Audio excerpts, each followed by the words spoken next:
How were you when you first started training? I'll do jits. I assume you do some Brazilian jiu-jitsu.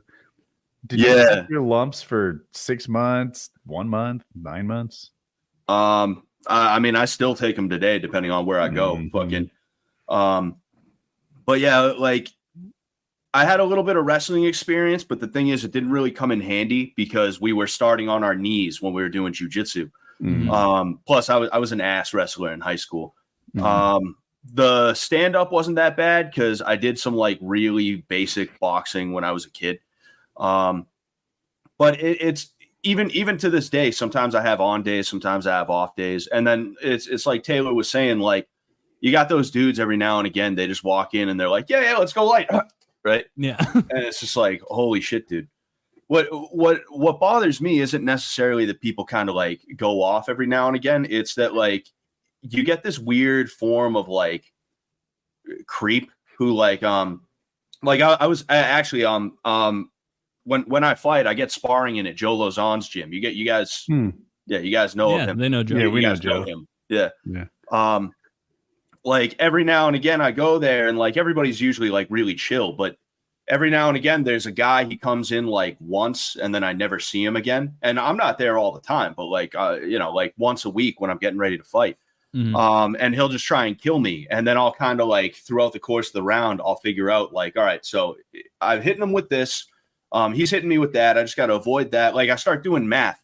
And then around the time that I kind of start figuring it out, that's when either A, they're like, nah, we're going too hard. Or B, they'll tell me not to use whatever it is that I'm using. Like if I throw an oblique kick or something like that, it's like this dude's slinging head kicks at me, you know, but I can't throw a soft oblique kick that I'm being very careful with because that guy, he isn't here to train. He's here to feel like he won, you know? And like, I totally get what you're saying, you know, like me, I kind of have the opposite problem where I go really soft.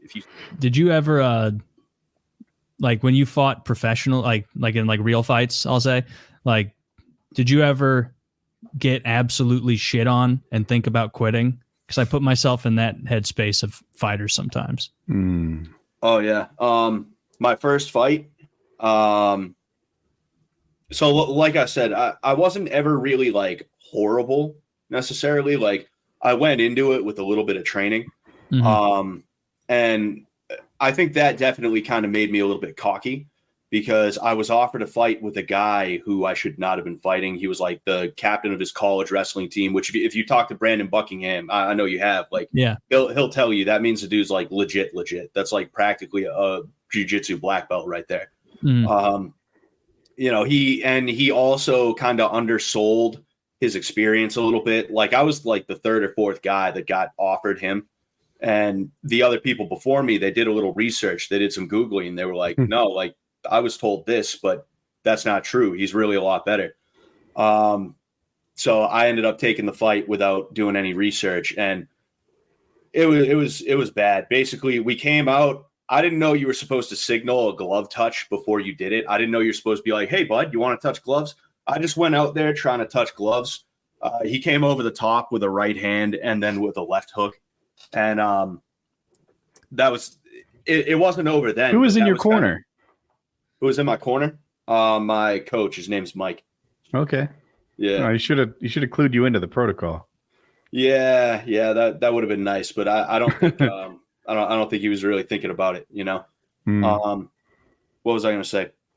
Oh yeah, and I got him back. I hit him with a jab cross, and I kind of saw his eyes shift. Like I know I hurt him, but then he shot in for the takedown, and I spent the rest of the fight just on my back, getting like destroyed. Like I had a giant bruise down here, blood vessels in the eye popped. He broke his hand on my head. Damn. Yeah. He was playing for keeps. You showed him. So then for like 3 weeks after that, you're just having to walk around like my whole face. Every interaction you have. For fucking 12 weeks, he was like, ouch, I can't hold a dinner plate. So who's really the winner here? Yeah, who got set back more? No, I mean the face wasn't the worst part. I dislocated my knee in the third round. And I was stupid. I didn't bother to go to a doctor about it. I was like, no, I'm sure it's fine. It's fine. It either needs surgery or it's fine. And if it needs surgery, I'll know in 3 months when it hasn't improved. So I kind of walked around with a fucked up knee for a while, and I popped it back in a couple months later, like by mistake. Damn. Yeah, it was nasty. It was disgusting. How is it now? Do you think you recovered all the way? I still have some issues with it. Like there's some inflammation that happens every now and again, but I'm basically like, okay. Have you been to the doctor yet? Yeah. And they didn't want to take a look at it, like, because the thing is, I popped it back in, right? I jumped up to grab a tree branch. I was drunk and I was like, I'm going to do fucking pull-ups. And of course I slipped. And, when I hit the ground, I felt and heard a pop followed by the worst pain I've ever felt in my life. Mm-hmm. And, like a week later, it was basically back to 100. So I was like, well, I guess the problem solved itself. And when I did go to the doctor, I was like, oh yeah, I dislocated my knee once. And they were like, what do you learn this one trick? Doctors hate him. Yeah. But I went to him and I was like, oh yeah, I dislocated my knee a while ago. And I just never went to you about it. And he's like, what are you talking about? And I was like, my knee, like it popped out and then it popped back in later. And he's like, no. I was like, all right, I ain't gonna argue with you, man. Long as the knee works. Damn. So they just didn't care. No, it seems 100%. You walked in here. In it. You have full faith in your knee? He asked. Oh, my bad. Yeah. I have enough faith in it. Like I said, there's a little inflammation. If I step wrong, it'll like. The only way I could describe it is I feel like it kind of does that, right? Mm-hmm. But like that was my first fight. I've had like 6 or 7 fights plus like other exhibitions and things like that since then. Mm-hmm. So I've never had like a real issue with it other than that. Have you ever had like the opposite happen in a fight where you got into it and you realized like, oh hell yeah, this dude sucks, and you just got to just piece him up? I imagine that is satisfying as a fighter. It probably takes some self-control. Yeah. Yeah, there's been a couple of times like that. It was mostly exhibitions, because exhibitions, it's just like, we call them smokers. Like, who showed up that day? This guy is about that guy's size. We'll just pair him up. So when you get in there and it's some dude who's like windmilling at you, you're just like, oh, good, I can kind of work a little bit. My last fight was kind of like that, but I still lost because I injured the same fucking knee. I've had very bad luck with this knee. He didn't land a single punch or kick, but we threw knees at the same time, and they just did that. And I got the worst of it. So, that sucked. Yeah. There's injuries in fighting people don't talk about. I talk about mine, but like I've probably gotten off lucky, if I'm being honest with you. I've fractured my skull. Like there was like a hairline fracture here. Really? Was that from someone punching you? Oh yeah, that was a punch.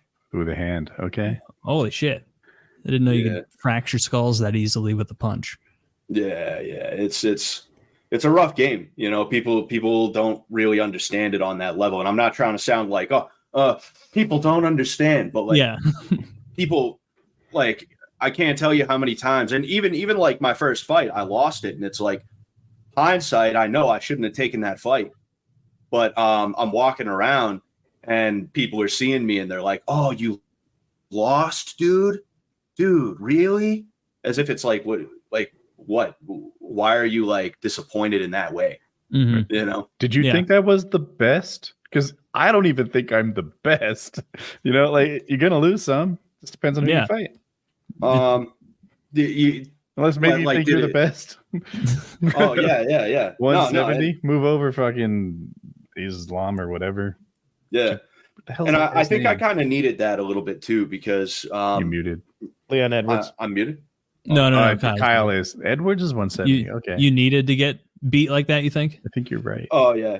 Because when I was originally fighting, I wasn't taking it as seriously as I should have. I was like skipping like work. Work too. I was skipping training to like smoke weed with my boys and shit like that. Mm-hmm. And also I had this weird like outlook where it's like, oh dude, my first amateur fight, bro. Dude, I'm gonna win this fight. I'm gonna beat the shit out of the guy. Dana White is gonna call me personally. He's gonna be like, yo, dude, we want you in the UFC, bro. Oh, dude, what do I got to do to get you in the UFC, dude? You're 1-0 as an amateur. There's not that many undefeated fighters for us to go after. That's a good point. But yeah, I think I needed to get that knocked out of me a little bit, you know. Mm-hmm. Is that the only sport you ever played, or did you play other ones growing up? No, I played everything. I did Pop Warner football once. I played high school a couple of years, but I had to stop. Wrestling, baseball was like the sport that I played for years. It was like 3 seasons at a certain point. I gave up on almost everything else. No, I'm a lifelong athlete. You know, this is just kind of the continuation of what I was doing when I was a kid. It's an interesting transition from like baseball to fighting with your fists. Or I guess you said you fought as a kid too, like boxing, like just classes. No, I didn't fight as a kid. My dad taught me how to throw like jab, cross, hook. And then I think from there, I was just like, oh, like I want to do this because I kind of looked up to my dad and he trained. He didn't fight. He just trained because, you know, when you're in Boston in the 70s, you get into street fights. So I think he was like, I should know how to fight. You know, and I think it just kind of blossomed from there. But because like baseball is probably a better choice than getting hit in the head. Yeah, more money in it, safer. Yeah. They were like, oh, like let's do baseball, which I wanted to be a baseball player when I grew up. And like, I'm not saying I would have. I'm just saying that I think I had a better chance than a lot of people out there, you know, because my brother and myself, I got 2 cousins. One of them was signed to the Diamondbacks, though he got hurt, so they released him, and now he's playing semi-pro. Like we were like mad good. What position did you play? I played third and first base. What did you play, Kyle, when you were pitcher? Baseballing? Mostly pitched her in the outfield. Pitched her in the outfield? Is that a normal combination? I was a kid, Taylor. I don't know. I thought you played in high school. Yeah, 1 year. Oh,